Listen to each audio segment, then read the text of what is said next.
പ്രിയമുള്ളവരെ, നമ്മുടെ നാട്ടിലെ ഒരു വലിയ പ്രബലമായ ഒരു ചർച്ചാ വിഷയം ഇപ്പോൾ കുറേ ദിവസമായിട്ട് തട്ടമാണ്.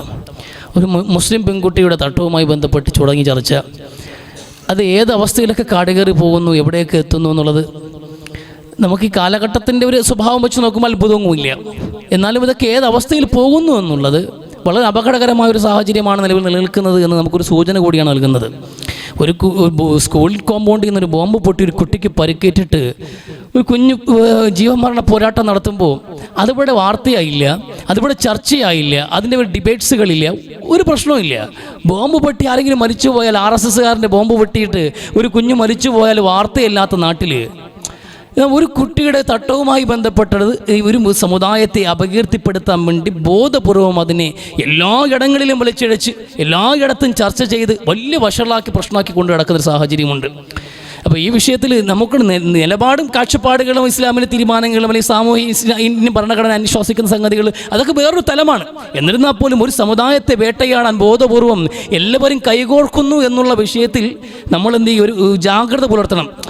ഉമ്മത്ത് മുഴുവൻ, നമ്മൾ ഇവിടെ സംഘടനയില്ല, ഇസ്ലാമേ ഉള്ളൂ, ഏത് സംഘടനക്കാരനായിരുന്നാലും ശരി തന്നെ, ഇനി ഏത് വിഭാഗത്തിൽപ്പെട്ടവരാണെങ്കിലും അവർ വിമർശിക്കുന്നത് ഇസ്ലാമിനെയാണ്. തട്ടം ഒരു പ്രശ്നമേ അല്ല.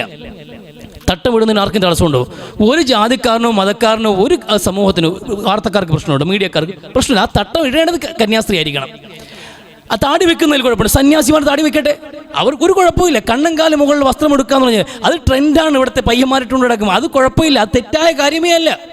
താടി വെക്കൽ തെറ്റല്ല, തട്ടമിടൽ തെറ്റല്ല. സുന്നത്ത് കർമ്മം ചെയ്യുന്നത്, ചേലാകർമ്മം ചെയ്യുന്നത് എവിടെ തെറ്റായത്? സായിപ്പിനും ചെയ്യാം, ആർക്കും ചെയ്യാം, ഏത് ജാതിക്കാരനും ചെയ്യാം, മേത്തം ചെയ്യാൻ പാടില്ല. അത് ഇതെല്ലാ പരിപാടികളും തലപ്പാവ് കെട്ടുന്നതാണെങ്കിലും ആർക്കും കെട്ടാം, സിഖുകാരന് കെട്ടാം, ആർക്കും കെട്ടാം, എല്ലാവർക്കും എന്തും ചെയ്യാം. പക്ഷേ ഇതൊന്നും തന്നെ മുസ്ലിമുകൾ ചെയ്യാൻ പാടില്ല എന്നതിലേക്കാണ് കാര്യങ്ങൾ ഒതുക്കിക്കൊണ്ടുവരുന്നത്. ചുരുക്കി പറഞ്ഞാൽ ഇസ്ലാമിനോട് കഠിനമായ വിരോധം എല്ലാ മേഖലയിലും. അതൊക്കെ ചർച്ച ചെയ്യാൻ വേണ്ടി വരുന്ന കാസ തീവ്രവാദികളാണെങ്കിലും അതിന് മറ്റു മതവർഗീയ പാർട്ടികളും തീവ്രവാദികളും ഭീകരവാദികളും ഈ രാജ്യത്ത് വ്യാപകമായി സമാധാന മതക്കാരെ ഇസ്ലാമിനെ ആക്രമിച്ചിട്ട് അടിമൊത്തം നമ്മൾ കൊള്ളയും വേണം, നമ്മൾ തന്നെ ഭീകരവാദിയും ചാപ്പയും ഏർത്തിക്കൊണ്ട് നടക്കുന്ന കാര്യമാണ്. ഇതാണ് നമ്മുടെ അവസ്ഥ. ഇത് ഈ കണക്കിന് സമുദായത്തെ വേട്ടയാടിക്കൊണ്ടിരിക്കുകയാണ്. എന്താ പ്രശ്നം നമ്മൾ ചെയ്യുന്നത്? ഈ ഇസ്ലാം എന്ന മതത്തിന് ലോകത്ത് സ്വീകാര്യത ഉണ്ടായി, നന്മകൾ പറയുന്ന മതമായി, മനുഷ്യത്വം മനപിച്ചിട്ടില്ലാത്തൊരു സമൂഹത്തെ സൃഷ്ടിക്കാൻ വേണ്ടിയിട്ട് ഇന്നും പ്രവർത്തിക്കുന്ന ഇത് സിദ്ധാന്തമായി നിന്നു. നമുക്ക് പറയാൻ കൃത്യമായ ജീവിത നിലപാടുകളും കാഴ്ചപ്പാടുകളുമുണ്ട്. നഖം മുതൽ മുടി വരെ മതമാണ്, അതേ മതമാണ്, വേറെ ആർക്കുമില്ല. ഇല്ലാത്തതാ പ്രശ്നം. നഖം വെട്ടുന്നതിലും മതമുണ്ട്, മുടി വളർത്തുന്നതിലും മതമുണ്ട്. നമ്മുടെ ശരീരത്തിൻ്റെ നിന്യപന്യതകൾ മറച്ചു പിടിക്കണം, അത് മതമാണ്. ഇതെല്ലാം മതമാണ് നമ്മളെ സംബന്ധിച്ചിടത്തോളം. ഇല്ലേ, നമ്മുടെ ശരീരം മുഴുവനും നമ്മുടെ മനുഷ്യനെന്ന നിലയിൽ മൗലികമായി നമുക്ക് കുറേ സ്വാതന്ത്ര്യങ്ങൾ അല്ലാഹു നൽകിയിട്ടുണ്ട്. ആ സ്വാതന്ത്ര്യത്തിന് വെച്ച് നിയന്ത്രണമാണ് മതം. അത് അപരൻ്റെ മൂക്കും തുമ്പിന് ഇപ്പുറത്ത് നിൽക്കണം, അന്യനെ വേദനിപ്പിക്കാൻ പാടില്ല, മോശമായ ഒരു സാഹചര്യം ഉണ്ടാക്കാൻ പാടില്ല, സമൂഹത്തിൽ മ്ലേച്ഛവൃത്തികൾ പ്രോത്സാഹിപ്പിക്കാൻ പാടില്ല, മ്ലേച്ഛമായ വാക്കുകൾ പറയാൻ പാടില്ല. സമൂഹത്തിൽ ലൈംഗിക അരാജകത്വങ്ങൾ നിറഞ്ഞു നിൽക്കുമ്പോൾ അതിന് പ്രധാനപ്പെട്ട കാരണങ്ങൾ ഒന്ന് ഈ ശരീരം വിൽപ്പനയല്ലേ, സെക്സ് മാർക്കറ്റിംഗ് അല്ലേ, അതിന് പരസ്യങ്ങളല്ലേ ഈ നടക്കുന്ന ശരീര പ്രദർശനങ്ങൾ എല്ലാം അങ്ങനെയാണല്ലോ. എന്തിന് അഡ്വർടൈസ്മെന്റ് നടത്തുന്നത്? ഒരു ഉൽപ്പന്നം സമൂഹത്തിൽ പരിചയപ്പെടുന്നത് ആകർഷിക്കാൻ വേണ്ടിയിട്ട്. അതിന് നന്മയുണ്ട് എന്നും അതിന് ഗുണമുണ്ട് എന്നും അതിന് ഒരുപാട് എന്ത് ചെയ്യുക നല്ല വശങ്ങളുണ്ടെന്നും വിശദീകരിക്കുന്ന അഡ്വർടൈസ്മെൻറ്റുകൾ പുറത്തു വരും, അതിലേക്ക് ജനങ്ങളെ ആകർഷിക്കാൻ വേണ്ടി.